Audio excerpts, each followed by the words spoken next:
Restez là au retour.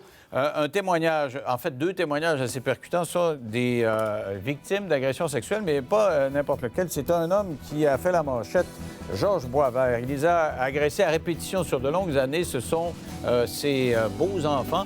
On les a après la pause.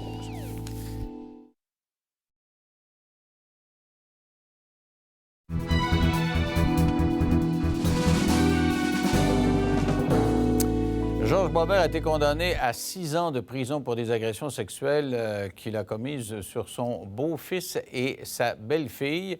Et ça a été un procès qui a été fort suivi. On vous l'a détaillé au cours de sa progression parce que finalement, il s'est déclaré coupable. Mais au moment où ça s'est passé au palais de justice au printemps dernier, en mai 2014, il s'était approché parce qu'en principe, il n'avait pas le droit de s'approcher de ses victimes.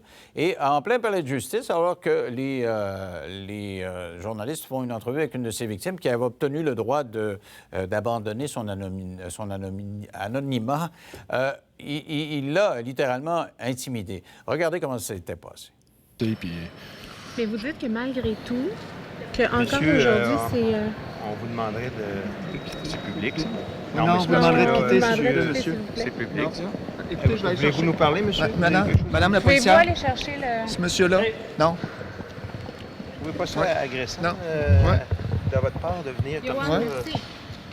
Qu'est-ce que Pourquoi vous ça serait agressant? Vous n'avez pas le droit de faire ça. Pourquoi j'ai pas le droit de faire ça? C'est une victime. C'est une victime, monsieur.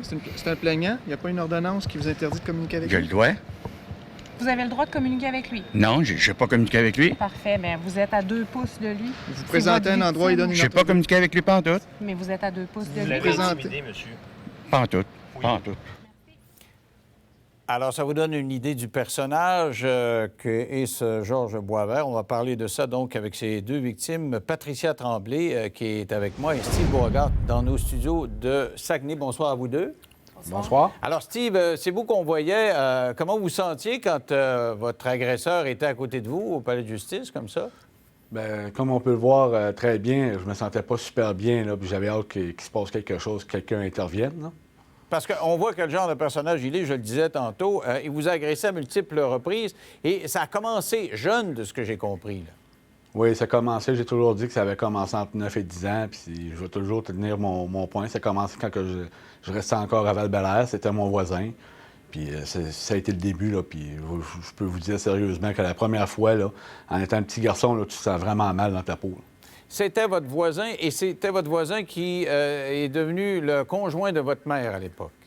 Oui, c'est devenu le conjoint de ma mère, puis ça l'est toujours encore aujourd'hui, là. Et au moment où vous agressez, est-ce qu'il était le conjoint la première fois? Est-ce qu'il était le conjoint? Non, il était marié avec une femme, il y avait une femme, puis... Ça a dû vous faire mal au cœur quand votre mère vous a annoncé qu'il s'en venait comme conjoint, lui-là. Là.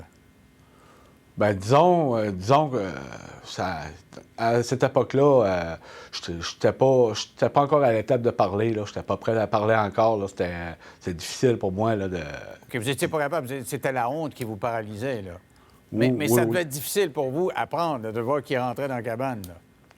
Bien, ça a été difficile, oui, mais c'était son choix à elle, puis je pouvais pas rien y faire, là. Et ça a duré toute votre adolescence? Ça a duré toute mon adolescence, puis ça a continué aussi quand j'étais adulte, là.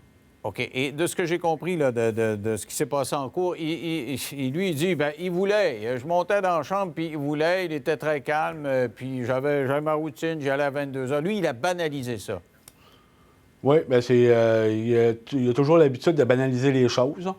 Mais disons qu'à cette époque-là, j'avais installé une grosse serrure qui barre après ma porte de chambre pour éviter justement qu'il vienne me faire des visites nocturnes.